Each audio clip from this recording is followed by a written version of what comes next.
So friends, आज हम psychiatric illness and homeopathy के पार्ट 2 के बारे में बात करना चाहेंगे। लास्ट पार्ट में हमने ये जान लिया था कि होम्योपैथी साइकेट्रिक कंडीशंस को कैसे हैंडल करती है, कैसा होम्योपैथ ने भी हैंडल करना चाहिए और समाज में भी पेशेंट को समझ में आना चाहिए कि होम्योपैथिक तरीके से कैसे हम पेशेंट को ठीक कर सकते हैं, हम पेशेंट को पूरी तरह से क्योर कर सकते हैं। तो उसके रिगार्डिंग आज मैं आपको कुछ और अहम बातें बताना चाहता हूँ। How to manage psychiatric illness by homeopathy. ये सब वीडियो डॉक्टर्स के लिए भी है, तो आप उसको थोड़ा ध्यान से देख लीजिए, क्योंकि जो भी मैं आपको ये यहाँ पे बता रहा हूँ वो हनीमन्स के टीचिंग्स है। क्योंकि जब तक आप हनीमन्स के जेन्युइन टीचिंग्स को नहीं समझेंगे, क्योंकि after the death of Hahnemann homeopathy में बहुत सारे सुडो होम्योपैथ पैदा हो चुके हैं। वो गलत तरीके से होम्योपैथी प्रैक्टिस को प्रमोट करते हैं, रॉन्ग तरीके से होम्योपैथी को इम्प्लीमेंट करते हैं। उसकी वजह से ना तो न्यू होम्योपैथ को और बहुत सारे सीनियर होम्योपैथ को भी समझ में नहीं आता कि होम्योपैथी से हम किसी को ठीक कर सकते हैं या नहीं ठीक कर सकते हैं। अगर आपको ये जानना है तो ये वीडियो पूरा देख लीजिए। मैं आपको साइकेट्रिक इलनेस के बारे में हनीमन्स के क्या गाइडलाइन थे ये आपको बताऊंगा, क्योंकि हनीमन के गाइडलाइन जो थे वो बहुत सीधे और सरल तरीके से थे। तो हनीमन के रिगार्डिंग और हनीमन के पर्सपेक्टिव से ऑल साइकेट्रिक इलनेस थे वो क्या थे, वो थे कि इट इज़ एन एक्यूट और लेटेंट सोरा की वजह से थे, और हम उसको सीधी तरीके से कह सकते कि psora is in the background. Psoric miasm की वजह से जो भी पेशेंट को साइकेट्रिक प्रॉब्लम होते हैं उसको हमें, जब तक हम सोरा को ठीक नहीं करेंगे तब तक हम पेशेंट को पूरी तरीके से ठीक नहीं कर सकते थे। अब सोरा क्या होता है वो होम्योपैथ डॉक्टर्स को अच्छी तरीके से पता है, तो आप उसके बारे में थोड़ा हमारे प्रीवियस वीडियोस को भी देख लीजिए। माइजम्स का कंसिडरेशन क्या है हनीमन का, उसके रिगार्डिंग आप समझेंगे तो आपको ये मैं जो बोल रहा हूँ वो भी आपको समझ में आएगा। तो हनीमन की गाइडलाइन ये थे कि आप किसी पेशेंट जब साइकेट्रिक कंडीशन में पहुंचता है, simple right from depression, madness, schizophrenia, OCD, बहुत सारे स्प्लिट डिसऑर्डर्स, अब एंजाइटी डिसऑर्डर्स है, बहुत सारी जो भी साइकेट्रिक प्रॉब्लम्स है, एपिलेप्सी है, बहुत सारे जो साइकेट्रिक प्रॉब्लम्स है वो सेकेंडरी सोरा की कैटेगरी में आते हैं। क्योंकि जब पेशेंट लैटेंट सोरा में, सेकेंडरी सोरा में लैंड होता है तो कुछ तो वजह होती है, कुछ ऐसे एक्साइटिंग फैक्टर्स होते हैं, कुछ पॉजिटिव फैक्टर्स होते हैं। किसी के लिए ग्रीफ होता है, किसी के लिए फ्राइट होता है, किसी को शॉक होता है, किसी को ट्रिमेंडस एंगर होता है, किसी का इंसल्ट होता है, और कुछ कंडीशंस में धीरे धीरे वो पेशेंट लैंड होता है, और कुछ कंडीशंस में कुछ स्किन डिसीज का सप्रेशन भी होता है। ऐसा नहीं है कि हर टाइम पेशेंट साइकेट्रिक कंडीशन की वजह से ही साइकेट्रिक डिसीजेस में लैंड हो जाए, और इसमें हमें मैनेज कैसे करना है वो उसको जानना चाहिए। क्योंकि जब तक आप उसको समझेंगे नहीं, इसको कैसा आपको होम्योपैथी का यूज़ समझ में नहीं आएगा। क्योंकि होम्योपैथ बहुत सारे बोलते हैं कि नहीं, ये एक्यूट कंडीशन होम्योपैथी से हैंडल नहीं होती, आप पहले एलोपैथ के पास जाके आइए, फिर हम देखेंगे। तो फिर हम कुछ नहीं देख सकते। हमको पहले जो पेशेंट है वो एक्यूट कंडीशन में, एक्यूट एपिसोड्स में ही मैनेज करना चाहिए। वो मैंने लास्ट वीडियो में आपको बताया था कि एक्यूट कुछ रेमेडीज होते हैं, उसकी इस्तेमाल से हम पेशेंट के जो एक्यूट एपिसोड्स होते हैं उसको हैंडल कर सकते हैं। और कुछ डॉक्टर्स का ये भी कहना होता है कि नहीं, बहुत ज़्यादा काउंसलिंग की ज़रूरत है। यस, काउंसलिंग की किसी को ज़रूरत है जो किसी भी कंडीशन में लैंड नहीं हो चुका, उसको किसी तरह की बीमारी नहीं है, उसको साइकेट्रिक बीमारी नहीं है, उस पेशेंट को ही काउंसलिंग से हेल्प होता है। जो पेशेंट ऑलरेडी साइकेट्रिक डिसीज में लैंड हो गए हैं उनको कभी भी किसी भी काउंसलिंग का बेनिफिट नहीं होता। उल्टा काउंसलिंग की वजह से वो लोगों का इलनेस ज़्यादा बढ़ जाता है, क्योंकि वो भी एक टाइप का सप्रेशन है। हम पेशेंट को थोप देते हैं हमारे माइंड्स के जो भी विचार है, जो भी कुछ अच्छी बातें हैं, हम जोर ज़बरदस्ती पेशेंट के ऊपर थोप देते हैं, लेकिन ये सरासर गलत है। पेशेंट का साइकेट्रिक इलनेस उसकी वजह से बहुत ज़्यादा एग्रेवेट होता है।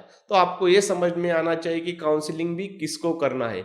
जो पेशेंट नॉर्मल है, खाली उसको एंजाइटी है, जो भी थोड़ा थोड़ा सा डिस्टर्बेंसेस है, उसको कोई सेकेंडरी सोरा नहीं है, नो डिप्रेशन है, कुछ भी नहीं है, माइल्ड एंजाइटी है, वो लोगों को ही हम काउंसलिंग के ज़रिए ठीक कर सकते हैं।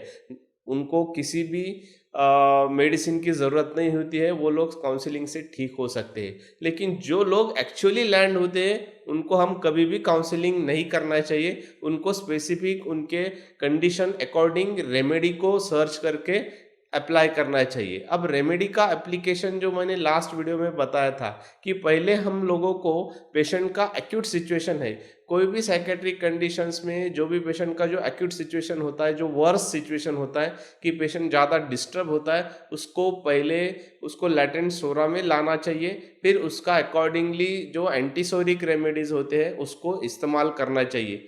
जब तक हम ये बातें नहीं समझेंगे हनीमन के ज़रिए से, तो आप लोगों को होम्योपैथी ठीक तरह से नहीं समझ में आएगी। लेकिन होता क्या है कि होम्योपैथ बहुत सारे एक तो उसको टाल देते हैं कि हम होम्योपैथिक ट्रीटमेंट से साइकेट्रिक कंडीशन को नहीं ठीक कर सकते। कुछ लोग बहुत ज़्यादा भी क्लेम करते हैं कि हम बहुत ज़्यादा भी पेशेंट को ठीक कर सकते हैं। लेकिन दूसरी एक अहम बात क्या होती है कि हम कौन से पेशेंट को ज़्यादा तरीके से ठीक कर सकते हैं उसको भी समझ में आना चाहिए।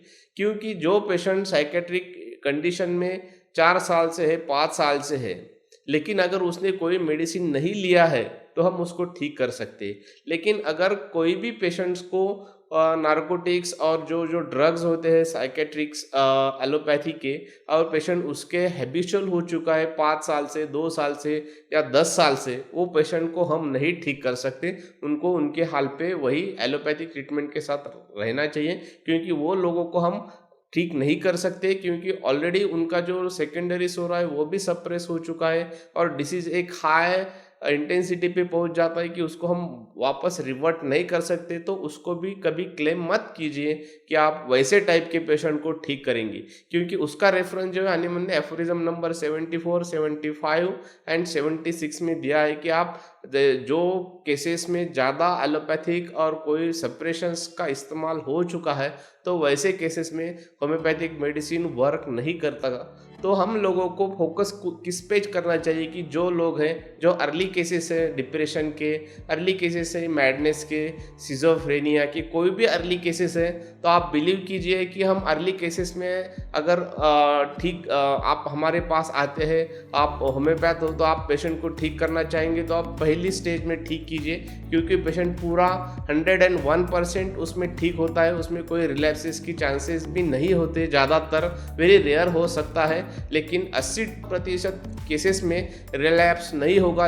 अगर हम पेशेंट को बहुत अर्ली केस में, अर्ली फेज में कोई भी साइकेट्रिक कंडीशन के ट्रीट करते हैं, तो उसको हम बहुत अच्छी तरीके से हैंडल कर सकते हैं। जो तीसरी और अहम बात मैं आपको बताना चाहता हूँ जो होम्योपैथिक मैनेजमेंट के लिए इन साइकेट्री, तो कैसा करना चाहिए कि जो लोग बहुत सारे सोचते हैं कि हम सी पोटेंसी से इसको ठीक करेंगे, तो सी पोटेंसी साइकेट्रिक कंडीशन में बिल्कुल भी, मेरा कहने का मतलब है थोड़ा भी, बिल्कुल भी आप मत इस्तेमाल कीजिए, क्योंकि आप जितना भी सी पोटेंसी इस्तेमाल करेंगे, पेशेंट का अगर एग्रेवेशन होता है तो आपको भी पेशेंट में क्या हो रहा है वो समझ में नहीं आएगा, क्योंकि उसका जो एग्रेवेशन होता है वो बहुत ज़्यादा होता है। कभी कभी पेशेंट ये बोलता है कि हम आप लोगों की ट्रीटमेंट आपसे फ़र्क नहीं हुआ तो भी चलेगा, लेकिन आप ये एग्रेवेशन या हमारी बीमारी को बढ़ने मत दीजिए।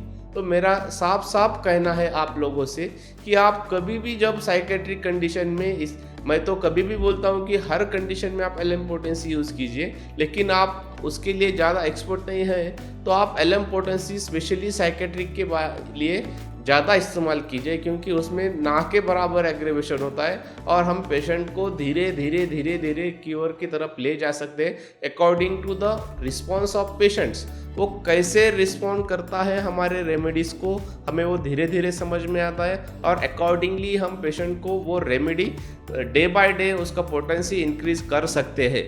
और जब एलएम पोटेंसी यूज़ करते हैं तो हमें जल्दी जज भी होता है कि हमारा रेमेडी वर्क कर रहा है या नहीं कर रहा है, क्योंकि वो बहुत 2 या 3 दिन में एक्ट होता है और एक्यूट सिचुएशन में विद इन 10 मिनट्स, 15 मिनट्स या आवर्स में, 2 आवर्स में भी वर्क कर जाता है। तो आपको ये बातें सब समझ में आना चाहिए।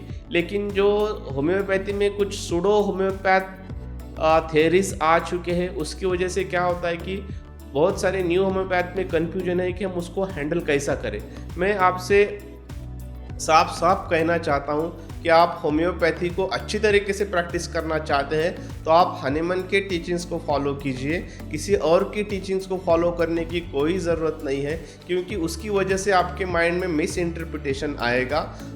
और उसके लिए हमने कुछ कोर्सेज भी बनाए हुए हैं, आप अगर चाहे तो कीजिए, वरना आप हनीमन की टीचिंग जैसे समझ में आएंगे उनको फॉलो कीजिए, आपके लिए वो बहुत अच्छा होगा। हमारे पूरे वीडियो भी आप देखते रहिए और हमारे चैनल को सब्सक्राइब कीजिए, लाइक कीजिए। Thank you.